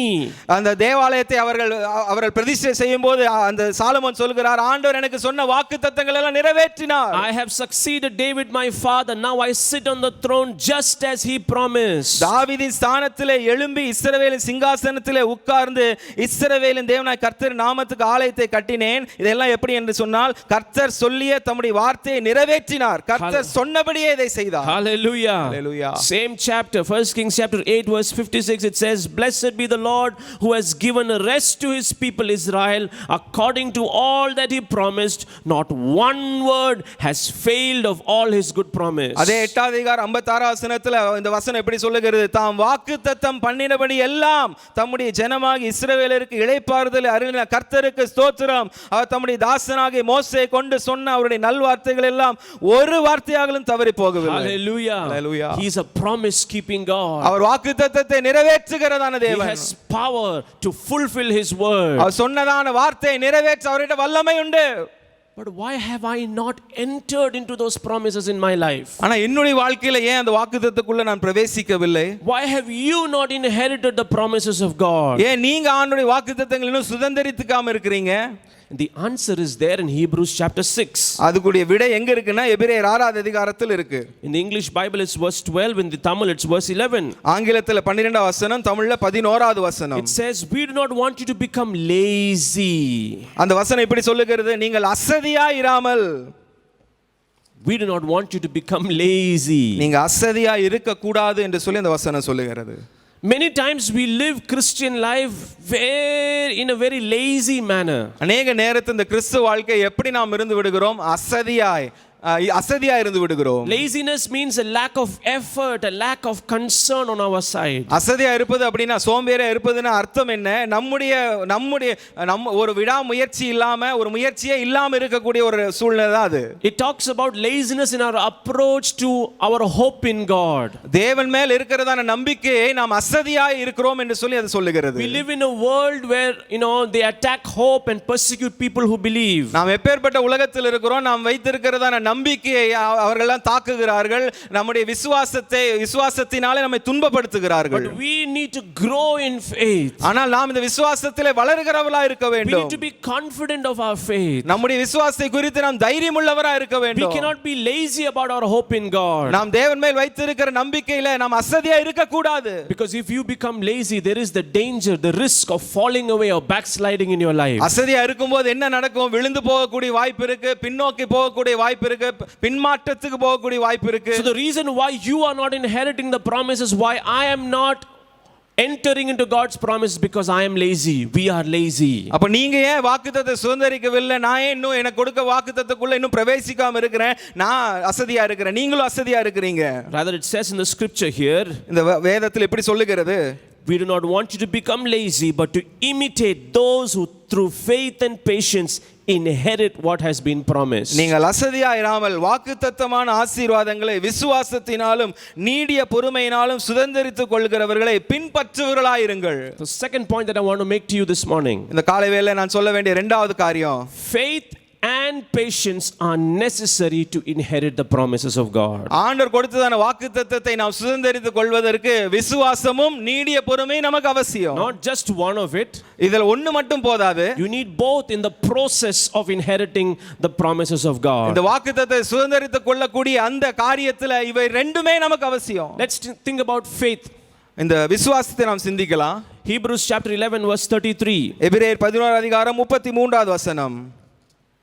It says, "Who through faith conquered kingdoms, administered justice, gained what was promised, who shut the mouth of lions." 33வது வசனம் இப்படி சொல்ல, விசுவாசத்தினால் அவர் ராஜ்யங்களை ஜெயித்தார்கள், நீதியை நடப்பித்தார்கள், வாக்குத்தத்தங்களை பெற்றார்கள், சிங்கங்களின் வாய்களை அடைத்தார்கள். Who through faith gained what was promised. விசுவாசத்தினாலே வாக்குத்தத்தம் பண்ணப்பட்டதை பெற்றார்கள். They were able to do the most impossible things. முடியவே முடியாதுங்கிற காரியத்தை எல்லாம் விசுவாசத்தினாலே செய்தார்கள். Through faith shut the mouth of lions. விசுவாசத்தினாலே சிங்கங்கள் வாய்களை அடைத்தார்கள். Through faith they conquered kingdoms that were bigger and better than them. விசுவாசத்தினால் அவரை விட நல்ல பெரிய ராஜ்யங்களை எல்லாம் ஜெயித்தார்கள். Verse 34 says they quenched the fury of the flames. 34 வசனம் சொல்ல, அக்கினியின் உக்கிரத்தை அவித்தார்கள். through faith gained that promise. விசுவாசத்தினால் இந்த வாக்குத்தத்தங்களை பெற்றார்கள். They escaped the edge of the sword. பட்டய கருக்குக்கு தப்பினார்கள். They became powerful in battle. பலவீனத்திலே யுத்தத்தில் வல்லவரானார்கள். Their weakness was turned to strength. அவர்கள் பலவீனத்திலே பலன் கொண்டார்கள். They were routed foreign armies. அந்நியருடைய சேனைகள் எல்லாம் முறியடித்தார்கள். How? Through faith. எப்படி? விசுவாசத்தினால. They gained what was promised. வாக்குத்தத்தம் பண்ணப்பட்ட விசுவாசத்தினாலே பெற்றார்கள். See, faith on its own is of no use. விசுவாசம் தனியா இருந்ததுன்னா அதனால உபயோகம் இல்ல பாருங்க. Without any works, faith is useless. கிரியை இல்லாத விசுவாசம்னால எதுவுமே இல்ல. I want to illustrate my point looking at the story in the gospel of the woman who was bleeding for 12 years. நமக்கு அந்த பெரும்பாடுள்ள ஸ்திரியை தெரியும் இல்லையா? அவங்களுடைய வாழ்க்கையிலிருந்து இந்த எடுத்துக்காட்ட சொல்ல விரும்புகிறேன். 12 years she suffered bleeding. 12 வருஷமாய் பெரும்பாடுள்ள ஸ்திரீ. One day she saw that Jesus is passing by. ஒரு நாள் இயேசு அந்த பக்கம் போறவர் கண்டாள். There's a huge crowd of people around Jesus. அநேகர் சுற்றி இருந்தாங்க. பெரிய ஒரு கூட்டம். It was like a political rally. Too many people. அரசியல் இருக்க கூட்டம் மாதிரி அவ்வளோ பேர் இருந்தாங்க. The Bible says in that account in Luke chapter 8 that she pressed through the crowd. லூக்கா 8 அதிகாரம் எப்படி சொல்லுகிறதுன்னு சொன்னால் அந்த கூட்டத்தின் அவள் நடுவே ஊடுருவி சென்றாள். Imagine the heckling and the pushing and the pulling that would have been there in this huge crowd. நினைச்சு பாருங்க, எத்தனை பேர் தள்ளி இருப்பாங்க, எத்தனை பேர் இழுத்து இருப்பாங்க, எத்தனை பேர் அவங்களை அப்படியே கசக்கி இருப்பாங்க. She pressed through the crowd and touched the garment of Jesus. ஆனால் கூட்டத்தின் நடுவில் அவள் போய் இயேசுவின் வஸ்திரத்தின் ஓரத்தை தொட்டாள். And that account says Jesus knew that power had left his body. அந்த அங்க எப்படி எழுதப்பட்டிருக்குன்னு சொன்னா இயேசு உணர்ந்து கொண்டார். தம்மிடத்திலிருந்து வல்லமை புறப்பட்டதை அவர் உணர்ந்து கொண்டார். But you know what Jesus said in Luke chapter 8 verse 48? ஆனா லூக்கா 8 அதிகாரம் 48 வசனத்துல அவர் என்ன சொன்னார் தெரியுமா? He looked at the woman and said, "Your faith has healed you." அந்த பெண்ணை பார்த்து என்ன தெரியுமா சொன்னாரு? உன்னுடைய விசுவாசம் உன்னை ரட்சித்தது. Jesus' power had left his body, but he says, "Your faith has healed you." இயேசுவின் சரீரத்திலிருந்து வல்லமை வெளியே போச்சு, ஆனா அவர் சொல்லுகிறார் உன்னுடைய விசுவாசம் உன்னை ரட்சித்தது. What was Jesus trying to say there? அப்ப இயேசு என்ன சொல்ல விரும்புகிறார் அந்த இடத்துல? He was telling her, your faith pushed you to get in touch with me, the one who has the power to heal you. அவர் என்ன சொன்னவனார்? உனக்குள்ள இருந்ததான விசுவாசம், இந்த உன்னை சுகமாக்க கூடிய வல்லமையுள்ள என்னிடத்துக்கு அந்த விசுவாசம் உன்னை உந்தி தள்ளியது. Hallelujah. Hallelujah. That is what faith needs to do in your life and my life. விசுவாசம் அதுதான் உங்களுடைய வாழ்க்கையில் என்னுடைய வாழ்க்கையில் செய்ய வேணும் பாருங்க. Your faith needs to push you to get in touch with the one who can heal, who can deliver, who can fulfill the promises he made in your life. வாக்குத்தத்தம் பண்ணப்பட்டதை செய்ய வல்லமுள்ளவருக்கு நேராய், எல்லாவற்றையும் செய்ய அந்த வாக்குத்தத்தங்களை கொடுத்தவருக்கு நேராய் நம்முடைய விசுவாசம் நம்மை உந்தி தள்ள வேண்டும். We read the story of two blind men who came to Jesus. இயேசு கிட்ட வந்த ரெண்டு குருடருடைய கதையை நான் வாசிக்கிறோம். In Matthew chapter 9. மத்தேயு 9வது அதிகாரத்துல. And Jesus tells those two blind men, according to your faith let it be done to you. அவர்களை பார்த்து இயேசு சொல்கிறார், உன்னுடைய விசுவாசத்தின்படி உனக்காக கடவுது. And this is emphasized many times in different stories in the gospel. இந்த சுவிசேஷங்கள்ல இதே காரியத்தை ஆண்டவர் अनेक முறை अनेक கதைகள்ல சொல்லிக் கொண்டிருக்கிறார். In Mark chapter 10 we read about blind Bartimaeus. Mark 10 அதிகாரத்துல அந்த குருடனான பர்த்திமேயுடைய கதையை நாம் வாசிக்கிறோம். There also Jesus says your faith has healed you. அங்கேயும் வேதம் சொல்லுகிற உன்னுடைய விசுவாசம் உன்னை சுகமாக்கினது. There is a story of a sinful woman who anoints the feet of Jesus in Luke chapter 7. லூக்கா 7 அதிகாரத்துல இயேசுவின் பாதத்தை அபிஷேகம் பண்ணின அந்த பாவமான ஸ்திரியை குறித்து சொல்லுகிறது. There Jesus says your faith has saved you, go in peace. அங்க ஆண்டவர் சொல்லுகிறார் உன்னுடைய விசுவாசம் உன்னை ரட்சித்தது, சமாதானத்தோட நீ போ. There is a story in Luke chapter 17 of 10 lepers who were healed by Jesus. லூக்கா 17 அதிகாரத்துல 10 குஷ்டரோகிகளை ஆண்டவர் சுத்தமாக்குற அந்த சம்பவம் அங்க இருக்கு. One returns to Jesus. ஒருத்தர் மட்டும் ஆண்டவர் இயேசு கிட்ட மறுபடியும் வரான். Jesus says your faith has healed you. ஆண்டவர் இயேசு சொன்னார் உன்னுடைய விசுவாசம் உன்னை ரட்சித்தது. Luke chapter 18 there is a story of a blind beggar. லூக்கா 18வது அதிகாரத்துல ஒரு குருடனான ஒரு பிச்சைக்காரன் இருக்கிறான். Jesus tells him your faith has healed you. ஆண்டவர் அவனை பார்த்து சொல்கிறார் உன் விசுவாசம் உன்னை ரட்சித்தது. So your faith needs to push you to go seek, touch the one who can heal, deliver, fulfill his promises. நம்முடைய விசுவாசம் என்ன பண்ண வேண்டும் என்று சொன்னால் நம்மை ரட்சிக்க வல்லமையுள்ள, இந்த வாக்குத்தத்தத்தை நிறைவேற்ற வல்லமையுள்ள, நம்மை சுகமாக்க வல்லமையுள்ள தேவனுக்கு நேராய் இந்த விசுவாசம் நம்மை உந்தி தள்ள வேண்டும். If that is true, அது உண்மையா இருக்குமேயானால் the opposite is true as well. அதுக்கு எதிரான காரியமும் உண்மைதான். Your unbelief will not heal you. உங்க அவிசுவாசம் உங்களை ரட்சிக்காது, சுகமாக்காது.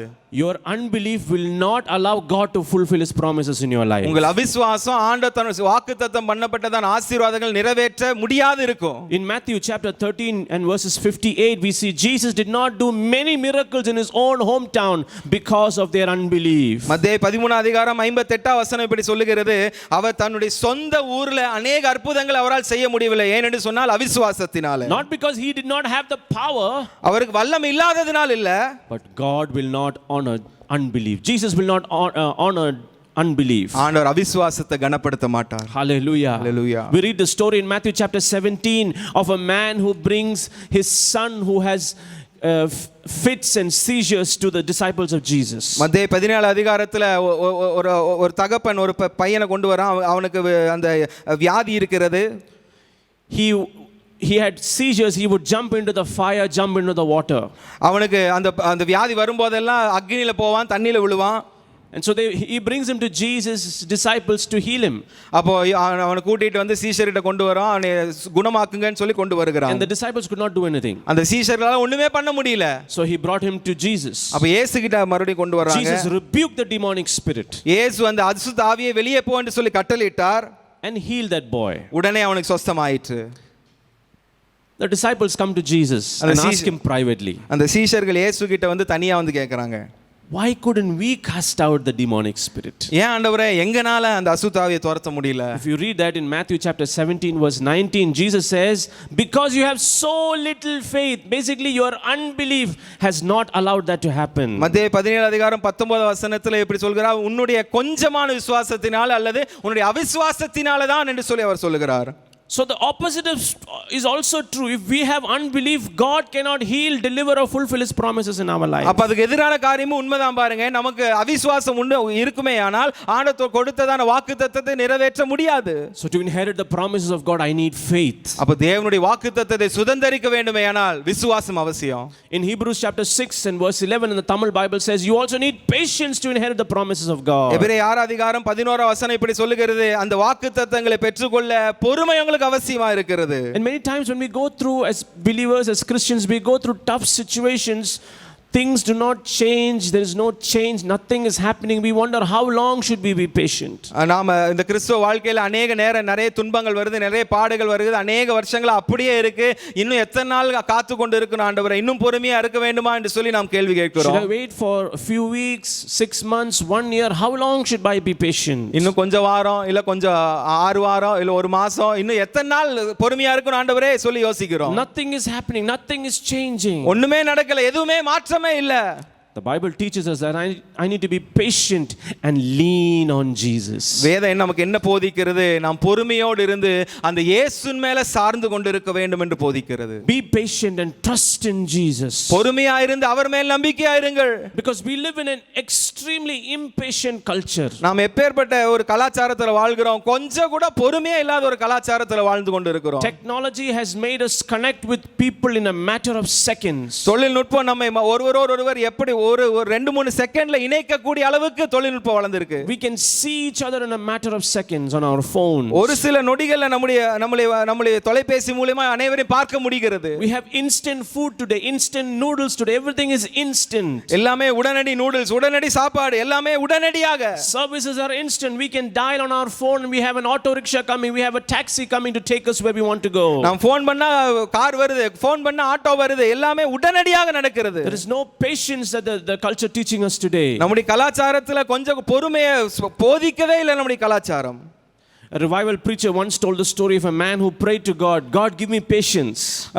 ஒரு எழுப்புதல் பிரசங்கியார் இப்படி சொல்றார், ஒருத்தர் இப்படி ஜெபம் பண்ணார், ஆண்டவரே எனக்கு பொறுமையை தாங்கன்னு ஜெபம் பண்ணாராமா. And then he prayed, I want it now.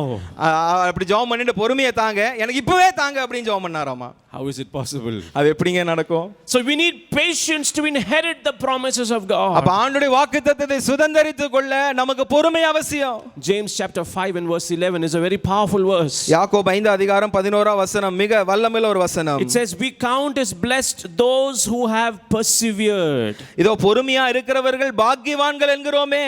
And then he says you have heard of Job's perseverance and seen what the Lord brought about. யோபின் பொறுமையை குறித்து கேள்விப்பட்டிருப்பீர்களே, கர்த்தருடைய செயலின் முடிவை கண்டிருப்பீர்களே. The story of Job is a fascinating story. யோபினுடைய கதை மிகவும் பிரம்மாண்டமான ஒரு கதை A பாருங்க. righteous man, ஒரு நீதியுள்ள மனுஷன். but he went through a long periods of bitter trials in his life. ஆனா ஒரு நீதியுள்ள மனுஷன், ஆனா வாழ்க்கையில மிகுந்த நெடு நாட்களாய் கசப்பான அனுபவங்களை கஷ்டங்கள் மத்தியில போனார் அவர். In Job chapter 42 and verse 2, யோபு 42 அதிகாரம் 2வது வசனம், he says, I know that you can do all things and no purpose of yours can be thwarted. Devri சகலத்தை செய்ய வல்லவர், நீ செய்ய நினைத்து தடைபடாது என்று In சொல்லுகிறார். verse 5 he says, my eyes have seen you.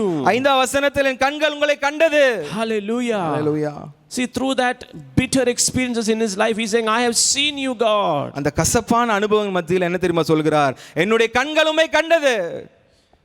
Job's life teaches me patience. யோபுடைய வாழ்க்கை என்ன கற்றுக் கொடுக்கிறது? பொறுமையை கற்றுக் கொடுக்கிறது. In an extremely impatient culture, நம்முடைய கலாச்சாரத்துல பொறுமையே இல்லாத ஒரு சூழ்நிலை.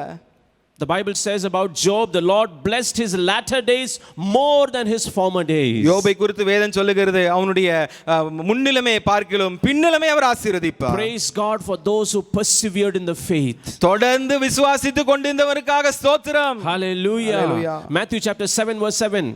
மத்தேயு 7 அதிகாரம் 7 வசனம், Jesus says, ask and it will be given. கேளுங்களும் கொடுக்கப்படும். Seek and you will find. தேடுங்கள் கண்டடைவீர்கள். Knock and the door will be opened to you. தட்டுங்கள் உங்களுக்கு திறக்கப்படும். Wonderful promise in the Bible. வேதத்தில் இருக்கிற பெரிய நல்ல ஒரு வாக்குத்தத்தம்.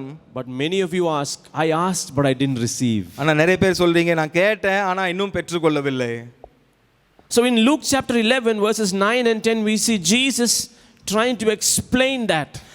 லூக்கா 11 அதிகாரம் 9 10 வசனத்துல அதை அவர் விளக்கி காண்பிக்கிறார் He பாருங்க. says, everyone who asks receives. அதை எப்படி சொல்லுகிறது?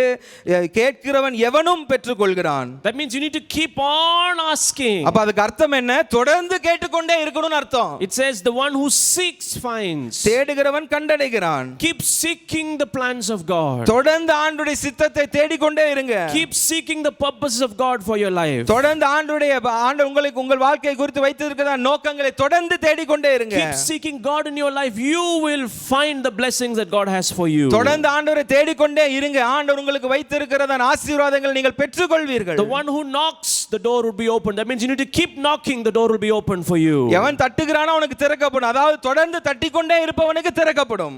So to inherit the promises of God, I need not only faith, I need patience. அப்ப ஆண்டவர் கொடுத்ததான வாக்குத்தத்தத்தை சுதந்தரித்துக் கொள்வதற்கு விசுவாசம் மாத்திரமல்ல, எனக்கு பொறுமையும் அவசியம். Hebrews chapter 6 and verse 11 in the Tamil Bible says, I need to imitate those who through faith and patience have inherited the promise. எபிரேயர் 6 அதிகாரம் 11 வசனம் இப்படி சொல்லுகிறது, இந்த வாக்குத்தத்தங்கள் எல்லாம் சுதந்தரித்துக் கொள்கிறவர்களை நீங்கள் பின்பற்றுகிறவர்களாய் இருங்கள். There have been people, according to the writer of the Hebrew book, he says that people have come before us who have seen God supernaturally fulfill his promises. அப்ப எபிரேயர் ஆக்கியோன் என்ன சொல்லுகிறார்? நிறைய வாக்குத்தத்தங்கள் நிறைய பேர் கொடுக்கப்பட்டது, அநேகர் அந்த வாக்குத்தத்தங்களை பெற்றிருக்கிறார்கள் என்று சொல்லுகிறார். He says, I want you to imitate them. அந்த வாக்குத்தத்தங்கள் பெற்றாங்க பாத்தீங்களா, சுதந்தரித்துக் கொண்டா பாத்தீங்களா, அவர்களை பின்பற்றுகிறவர்களாய் இருங்கள் என்று சொல்லுகிறார். Don't become lazy. நீங்க சோம்பேறியா இருக்க கூடாது. Don't live your Christian life lazy. ஒரு கிறிஸ்தவ வாழ்க்கை அசதியா இருந்து விடாதீங்க. He's telling you, the Jewish Christians, don't be lazy in your hope in God.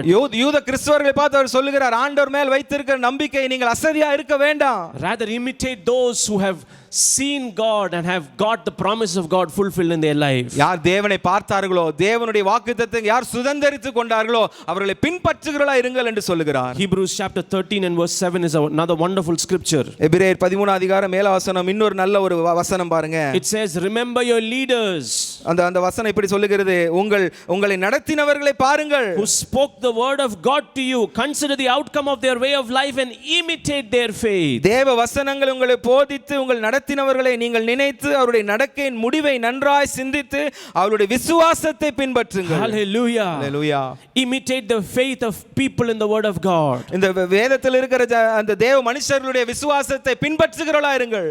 Imitate the faith of people in Open Bible Church. இந்த திறந்த வேதம் தேவ சபையில் இருக்கிறதான விசுவாசிகளுடைய அந்த விசுவாசத்தை பின்பற்றுகிறவர்களாய் இருங்கள். Imitate the faith of people in your family who have seen God's promises being fulfilled in their life. உங்க குடும்பத்திலே வாக்குத்தத்தங்கள் எல்லாம் பெற்றாங்க பாத்தீங்களா, அவங்களுடைய விசுவாசத்தை பின்பற்றுகிறவர்களாய் இருங்கள். in Hebrews chapter 6 specifically he talks about the Lord promising to Abraham. எபிரேயர் 6 அதிகாரத்துல குறிப்பாக ஆபிரகாமுக்கு ஆண்டவர் கொடுத்த வாக்குத்தத்தத்தை அவர் எழுதுகிறார். And in verse 15 he says, 15 வசனத்தில் இப்படி சொல்லுகிறார், and so after waiting patiently Abraham received what was promised. அவன் பொறுமையாய் காத்திருந்து வாக்குத்தத்தம் பண்ணப்பட்டதை பெற்றான். Hallelujah. Hallelujah. Abraham is the pattern for every believer when it comes to faith and patience. விசுவாசத்துக்கும் பொறுமைக்கும் ஆபிரகாம் தான் நமக்கு எடுத்துக்காட்டு மாதிரியா இருக்கிறாரு. There is no other better example than Abraham. இதை விட ஒரு பெரிய எடுத்துக்காட்டு, ஆபிரகாமை விட பெரிய எடுத்துக்காட்டு இல்லைங்க. God first meets him when he was 75 years old. 75 வயதா இருக்கும்போது ஆபிரகாமை ஆண்டவர் சந்திக்கிறார். God says, I will give you an offspring. ஆண்டவர் சொல்ல, நான் உங்களுக்கு சந்ததியை தருவேன். He had no children of his own. அவனுக்கு குழந்தை இல்லாத சூழ்நிலையில் ஆண்டவர் வாக்குத்தத்தத்தை செய்தார். 5 years passed, 10 years passed, nothing happened. 5 வருஷம் போச்சு, 10 வருஷம் போனது, ஒண்ணுமே நடக்கல. Sarah grew impatient. சாராளுக்கு பொறுமை இல்லாம போயிற்று. She asked Abraham to sleep with her own maidservant Hagar. தன்னுடைய வேலை செய்து கொண்டிருந்த அந்த ஆகாரோட ஒரு பிள்ளையை பெற்றுக் கொடுங்கள் என்று சொல்லி சொன்னார். And so Ishmael was born. அதனால தான் இஸ்மவேல் பிறந்தான். Abraham was 86 years old. Abraham 86 வயதா இருந்தான். He did not have his own offspring through his own wife. சொந்த மனைவியோடு கூட இன்னும் பிள்ளை பெறாமல் இருந்தான். 86 வயது ஆகிவிட்டது. Genesis chapter 17 we see God speaking to Abraham again. ஆதியாகமம் 17 அதிகாரத்துல மறுபடியும் ஆண்டவர் பேசுகிறார் ஆபிரகாமோடு. He changes his name from Abraham to Abraham, the father of nations. Abram என்கிற நாமத்தை ஆபிரகாம் என்று ஜாதிகளின் தகப்பன் என்று சொல்லி ஆண்டவர் பெயரை மாற்றுகிறார். God also changes the name of Sarai to Sarah, the mother of nations. சாரா என்கிறதான பெயரை சாராள் என்று மாற்றி அநேக தேசங்களுக்கு தாய் என்று சொல்லி பெயரை மாற்றுகிறார். Her promise was that kings of people shall come from her. அவளுக்கு கொடுத்ததான வாக்குத்தத்தம் என்ன? உன்னுடைய சந்ததியில் ராஜாக்கள் தோன்றுவார்கள். But many years pass, there's nothing happening in that promise. ஆனா அநேக வருஷங்கள் போச்சு, வாக்குத்தத்தம் நிறைவேற மாதிரியே தெரியல. Genesis chapter 18 we see Abraham is now 99 years old. ஆதியாகமம் 18 அதிகாரத்தில் நாம் பார்க்கிறோம் 99 வயதாகி இருக்கிறார். The 3 visitors who come to visit Abraham and Sarah say, next year this time you will have your own offspring. அந்த 3 பேர் வந்து ஆபிரகாமுக்கு சாராளுக்கு சொல்கிறார், அடுத்த வருஷத்துல உங்களுக்கு ஒரு சந்ததி உண்டாயிருக்கும். After a gap of 25 years, when Abraham was 100 years old and Sarah was 90 years old, God fulfilled the promise. 25 வருஷம் போச்சு, ஆபிரகாமுக்கு 100 வயசு, சாராளுக்கு 90 வயசு. ஆண்டவர் சொன்னதான வாக்குத்தத்தத்தை நிறைவேற்றி சந்ததியை கொடுத்தார். Through all of those years, God was stretching Abraham. இந்த இவ்வளவு வருஷம் முழுவதும் ஆண்டவர் என்ன பண்ணிரு? ஆண்டவர் ஆபிரகாமை இழுத்து பிடிச்சிட்டு இருந்தார் பாருங்க, ஸ்ட்ரெச் பண்ணிட்டு இருந்தாரு. You know, when you go for a professional sport, they ask you to do stretching exercise before you start a tournament. நாம ஒரு விளையாட்டுக்கு போனோம் அப்படின்னா என்ன சொல்லுவாங்க? ஒரு விளையாட ஆரம்பிப்பதற்கு முன்பதாக என்ன சொல்லுவாங்க? ஸ்ட்ரெச் பண்ணுங்க, அல்ல கொஞ்சம் இழுத்து பிடிங்க அப்படின்னு சொல்லுவாங்க. This is to loosen the tight muscles and to tighten the loose muscles. எதுக்கு அப்படின்னு சொன்னா இந்த தசையெல்லாம் லூஸா இருக்கும் பாருங்க, அதையெல்லாம் டைட் பண்றதுக்கு, அதுக்கு அப்புறம் டைட்டா இருக்கிற மசில்லாம் லூஸ் பண்றதுக்கு. It is also to give you more flexibility as you play that sport. அப்ப அந்த விளையாட்டை விளையாடும் போது தேவையான அந்த நல்ல மிருதுவான ஒரு காரியம் வேணும் இல்லையா? அதுக்காக தான் அதை செய்ய சொல்றாங்க. It is also for you to avoid injury that you have stretching exercises. அப்ப அந்த எக்சர்சைஸ் பண்ணும்போது, அந்த உடற்பயிற்சி செய்யும்போது எந்த ஒரு இன்ஜுரி இல்லாம இருக்கும். So God was stretching Abraham to a point where his spiritual muscles and his flexibility grew. அப்ப ஆண்டவர் ஆபிரகாமுடைய விசுவாசத்தை எப்படி ஸ்ட்ரெச் பண்ணிட்டு இருந்தார் அப்படின்னா, அவனுடைய ஆவிக்குரிய தசை, அவன் ஆவிக்குரிய காரியங்கள் எல்லாம் அப்படியே பலனடைய வரைக்கும் ஆண்டவர் அவர் ஸ்ட்ரெச் பண்ணி கொண்டிருந்தார். In Romans chapter 4 verse 18, ரோமர் 4 அதிகாரம் 18வது வசனம். It says, against all hope Abraham in hope believed. அந்த வசனம் இப்படி சொல்லுகிறது, விசுவாசத்துக்கு ஏதுவில்லாது இருந்தும் தேவன் ஆபிரகாமை ஆபிரகாம் தேவனை விசுவாசித்தார். Abraham was stretched to a point. In hope Abraham believed against all hope.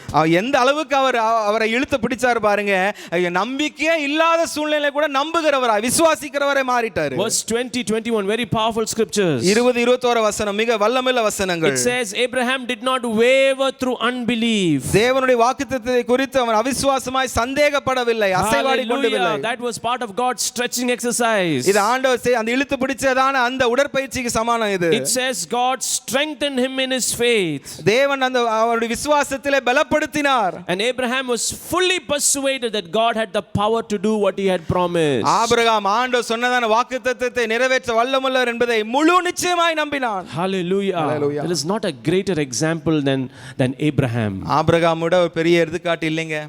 about faith and patience. விசுவாசத்தை குறித்தும் பொறுமையை குறித்தும் இதை விட பெரிய எடுத்துக்காட்டு இல்ல. See, it always seemed like when things got wrong or worse, Abraham's faith always grew. பாருங்க, காரியம் தப்பா போகும்போது இன்னும் காரியம் எல்லாம் இன்னும் மோசமா போகும்போது என்ன நடந்ததுன்னா இன்னும் அவர் வாக்குத்தத்தத்தில் விசுவாசத்தில் வல்லவரானார். The more impossible it became for Abraham, the more certain was Abraham about God. முடியவே முடியாதுன்னு சொல்லி அந்த சூழ்நிலை எல்லாம் மாறிக்கொண்டு கஷ்டமா போறது வேதம் சொல்லுகிறது ஆபிரகாம் அந்த நேரத்துல இன்னும் முழு நிச்சயமாய் நம்பிக்கொண்டிருந்தார். We have the example of Moses. மோசேயோட எடுத்துக்காட்டு நமக்கு இருக்கு. When all Hebrew boys were being killed, Moses' mother saved him from dying. எல்லா எபிரேய சகோதரர்களும் செத்து கொண்டிருந்த நேரத்தில் அவருடைய தாயார் அந்த மோசேவை காப்பாற்றினார். God had a plan with Moses' life. மோசேயுடைய வாழ்க்கையில் ஆண்டவர் திட்டத்தை வைத்திருந்தார். Moses thought it was at the age of 40 that he would become the leader. மோசே 40வது வயசுல நான் தலைவனாவேன்னு நினைத்து கொண்டிருந்தான். But he eventually became the leader only at the age of 80. ஆனா 80 வயசுல தான் அவன் தலைவனானான். A long wait. பெரிய ஒரு ரொம்ப நாள் வெயிட் பண்ணி கொண்டிருந்தார், காத்து கொண்டிருந்தார். But he inherited the promise that God had for him. ஆனா ஆண்டவர் வாக்குத்தத்தம் பண்ணதை அவன் சுதந்தரித்து கொண்டான். Faith and patience is needed in your life. விசுவாசமும் பொறுமையும் நம்முடைய வாழ்க்கையில் அவசியங்க. Take the examples of David and Joseph. தாவீது, யோசேப்புடைய எடுத்துக்காட்டெல்லாம் பாருங்க. David was anointed to be king, but he became king at the age of 30. தாவீது ராஜாவாகும்படி அபிஷேகம் பண்ணப்பட்டார். ஆனா 30 வயசுல தான் ராஜாவானார். Joseph saw a dream at the age of 17, but he became the prime minister of Egypt only at the age of 30. யோசேப்பு 17 வயதுல சொப்பனம் பார்த்தாரு. ஆனா அது எப்ப நிறைவேறுச்சு அப்படின்னா அந்த எகிப்தினுடைய அதிபதி எப்ப மாறினார்னு சொன்னா at what age? 30. 30வது வயதுல தான் அவர் அந்த பிரதமர் ஆனார். So we need to have faith and patience to inherit the promises of God. அப்போ ஆண்டவருடைய வாக்குத்தத்தத்தை நாம் சுதந்தரிக்க வேண்டுமேயானால் நமக்கு விசுவாசம் அவசியம், பொறுமை அவசியம். I speak to those who are watching us this morning. இந்த காலை வேளையில எங்களை கேட்டுக்கொண்டிருக்கிற உங்களை பார்த்து நான் பேசுகிறேன். There are many promises God has for you. உங்களுக்கு என்று अनेक வாக்குத்தத்தங்களை ஆண்டவர் வைத்திருக்கிறார். For your children. உங்களுடைய பிள்ளைகளுக்காக வைத்திருக்கிறார். For your finances. உங்களுடைய பொருளாதாரத்துக்கு வைத்திருக்கிறார். God is a God who cannot lie and he will fulfill those promises. அவர் பொய்யுரையாத தேவன், அவர் சொன்னதை கண்டிப்பாக நிறைவேற்றியே தீருவார். He is infinitely powerful. Our கட்டுக்கடங்காத வல்லமையுடையவர். He is truthful. அவர் உண்மையுள்ளவர். He cannot lie. அவர் பொய் சொல்ல முடியாது. He is trustworthy. அவரை நம்ப முடியும், நம்புவதற்கு பாத்திரர். This is not the time to get discouraged and give up.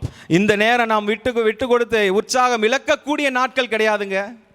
Let your faith get into action. உங்கள் விசுவாசம் உங்களுடைய செயல்பாடுகளில் வெளிப்படட்டும். Like the woman who pressed in and touched the garments of Jesus. அந்த பெரும்பாடுள்ள ஸ்திரீ அந்த கூட்டத்தின் மத்தியில போய் இயேசுவின் வஸ்திரத்தை தொட்டது போல. Press on. தொடர்ந்து போங்க, முன்னேறுங்க. Lay hold. அதை பிடித்துக் கொள்ளுங்கள். Enter into the new things that God has for you and your family. ஆண்டவர் உங்களுக்கு அவங்க குடும்பத்துக்கு வைத்திருக்கிற புதிய காரியங்களுக்குள் நீங்கள் கடந்து போங்கள்.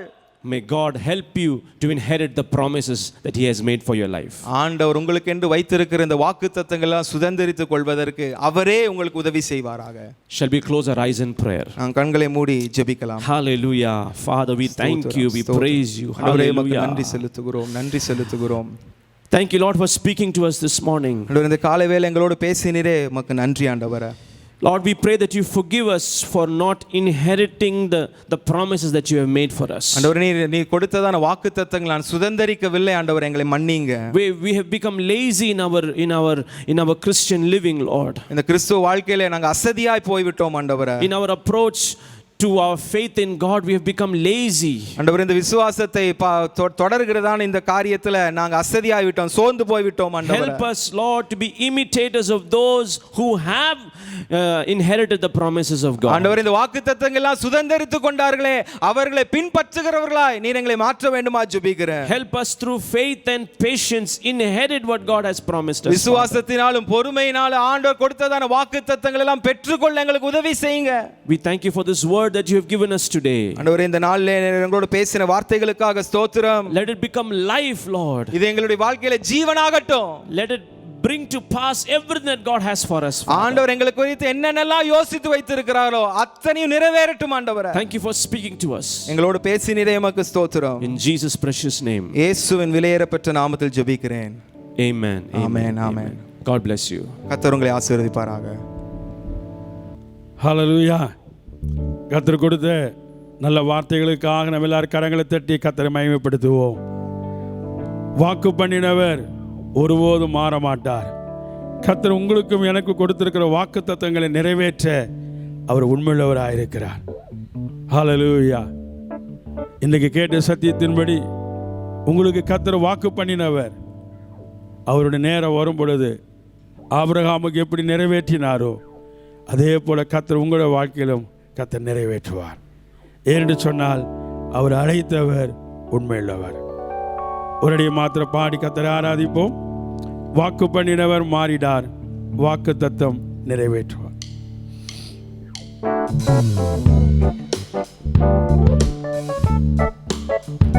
ஹல்லேலூயா.